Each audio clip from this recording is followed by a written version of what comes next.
Hi. In this video, we're going to discuss the mechanics of forwards and futures contracts, specifically within the context of interest rate uh, forward and futures contracts. So if I could, I'm going to bring up the notes here, class notes on forward and futures contracts so that we can take a look at them together. And we see that a forward contract is an agreement for the future delivery of something at a specified price at a specified time. Now, I'm going to give you a classic example of a forward contract that you've probably all had some experience with in one way or another, and that is Girl Scout cookies.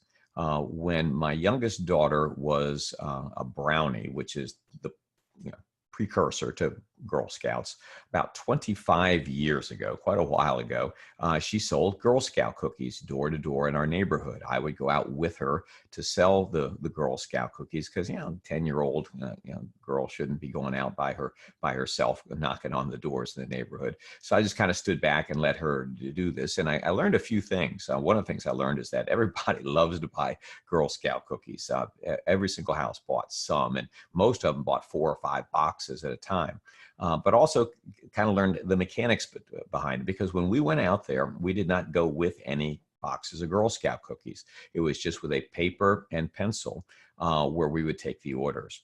So in order to take the orders, we needed to specify a few things that every forward contract needs to specify. First of all, what is being sold? Well, it was Girl Scout cookies, but we had to know, we had to specify the type. There were several different types. There was the Samoans, there was the mint, there was I think the peanut butters and some other different types. We had to specify what type. Then the second thing is we had to specify how many were being sold. Now, we had to sell in units of boxes. So it was, you want to buy 1 box, 2 box, 3 boxes, or whatever. The fourth thing was the future sale price. That we didn't collect any money, but we had to specify what the price is. So we said it's $3 a box. I think that's what it was back then. And we set that up. And then finally, the delivery date. We said, okay, we will be back with your Girl Scout cookies in about 4 weeks, I think it was. And at that time, you pay then. So we didn't collect any money. We didn't deliver any of the product, but we did specify the terms of the contract, what was being sold, how many were being sold, what was the future sale price, and the delivery date. Then in 4 weeks, we would go back to the house and we would have the boxes of the Girl Scout cookies that they ordered, and we would give them the boxes of the Girl Scout cookies, and they would give us the money. Now, what was interesting is when you go back with the cookies is that you don't do any haggling over the price. You don't, or the specifics of the contract. It's like, yeah, we know they're $3. We don't need to negotiate that. Even if those people would have been willing to pay more than $3, that's what it was going to be. Or even if we would be willing to accept less than $3, that's what they were going to be, the $3 for the box. So that's exactly the way a forward contract works. Now, the person who is purchasing the goods, in this case it was the Girl Scout cookies, has a long position. Whoever is selling the goods has a short position. So we usually say that you're the long or you're short. Now, when we're dealing with this in something other than Girl Scout cookies, we might be dealing with it, say, with anything that's a commodity, something like could be diamonds, it could be oil, could be natural gas, could be coal, it could be something like pork bellies or coffee beans or anything that you can do this kind of trading on. Well, what we're going to be interested in here is using interest rate contracts. Specifically, although this is not the only one it's done for, we're going to look at a $100,000 Treasury bond. Now, unfortunately, if I was going to go around door to door trying to sell a $100,000 Treasury bond, it would take me a long time to be able to do that. So forward contracts have 2 problems with them. One is the discovery phase, where you're trying to find out who you're going to do who you're going to do the contract with. And as a result, forward contracts are typically done with banks, with large investment banks.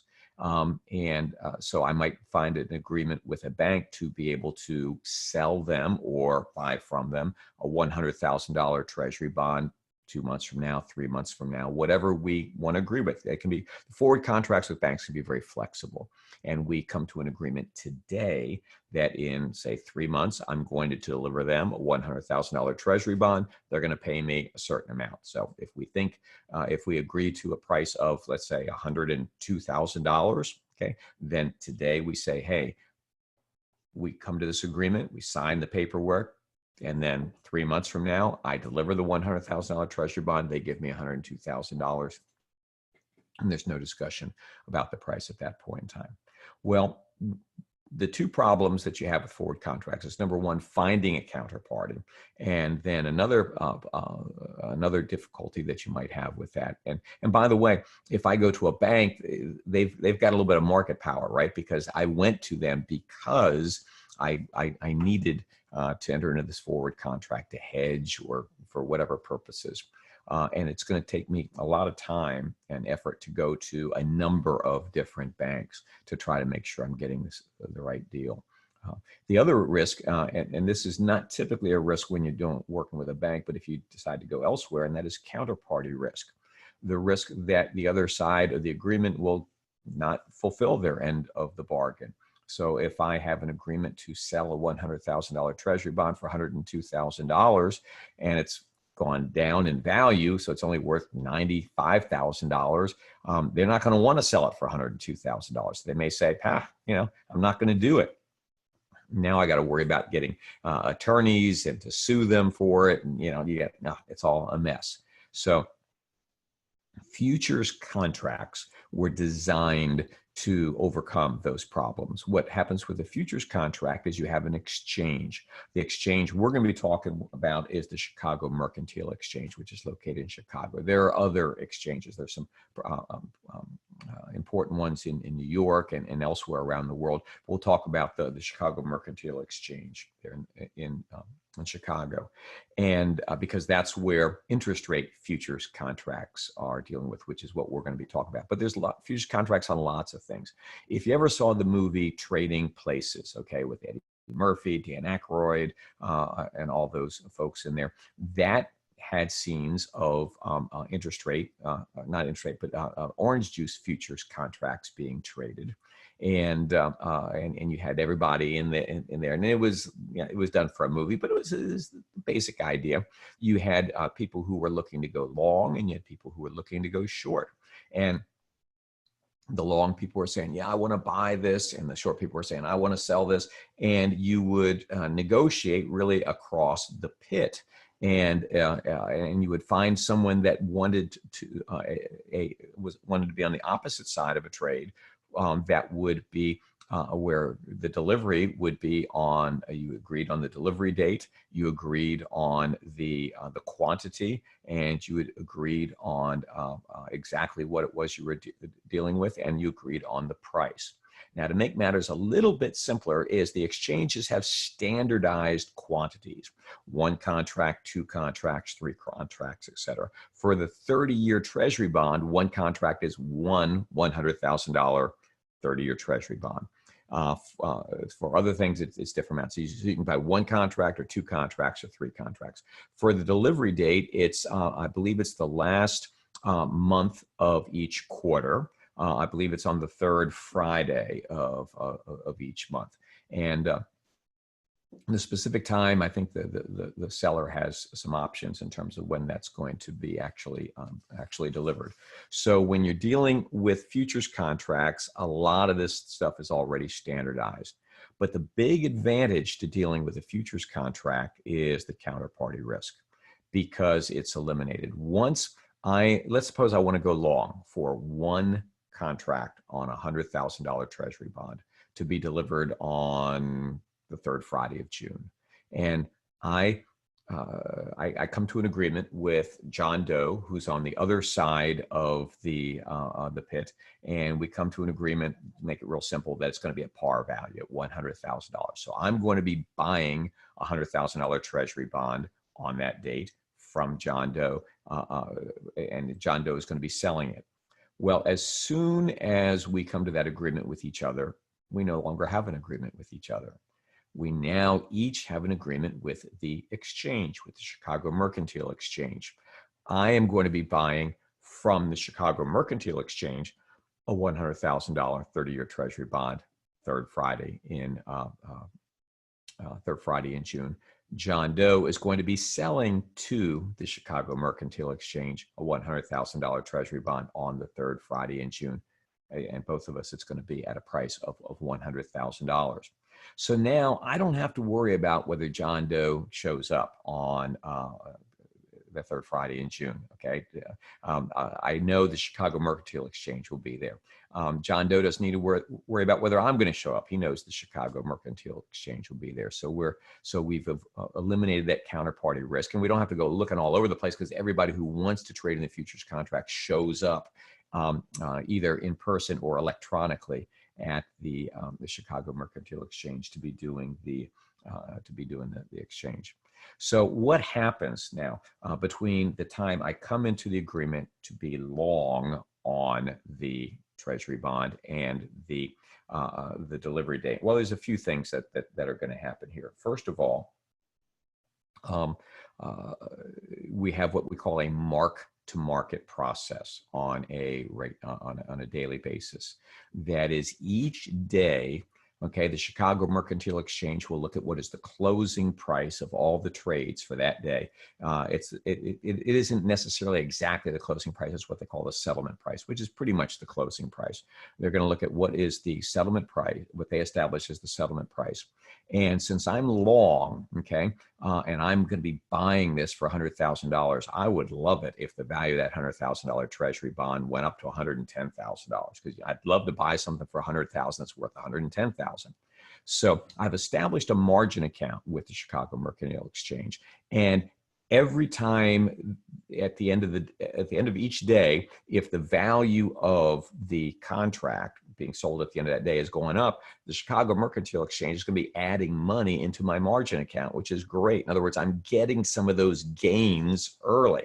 But at the same time, if the value of the contract is going down, if people are trading it for $99,000, $98,000, $97,000, then they're going to be taking money out of my margin account. And just like we talked about before, a number of videos ago, there's an initial margin and there's a maintenance margin. That if my margin account falls below the maintenance margin, I'm going to get a margin call from the Chicago Mercantile Exchange, have to add some money into it to bring it back up to the initial margin. This is not stocks where the Federal Reserve sets the initial margin. The Chicago Mercantile Exchange will set both the initial margin and the maintenance margin here.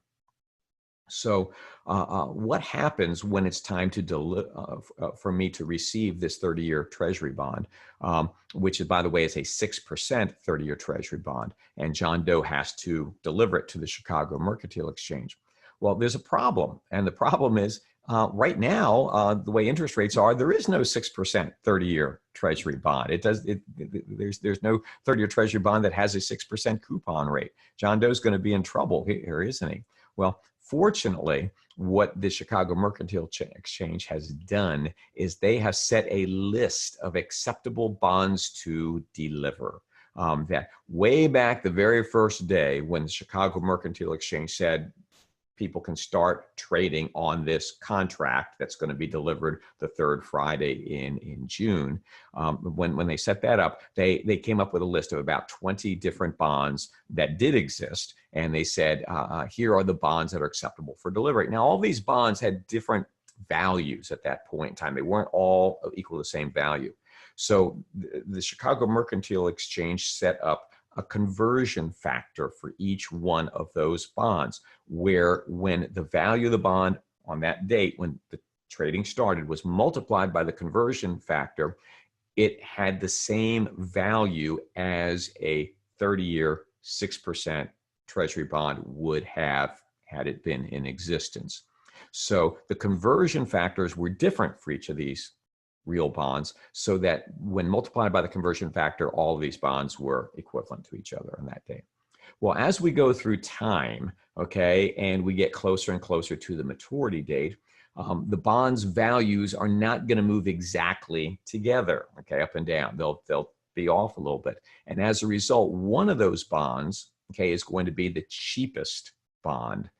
And that is going to be the bond that we will use to value this contract from, because the seller, the person who is short on the short position, has the option of selecting which bond of the ones that are approved to deliver. And of course, the seller is going to select the least expensive one, okay, because if he's got to go out and buy it, he's going to buy the least expensive one and then deliver it. So what's called the cheapest to deliver bond is the one that's going to be used to do the mark-to-market process and to value these contracts as they're going through. Well, let's suppose my purpose in establishing this this futures contract was to hedge a position. I went long, okay, because I happen to have a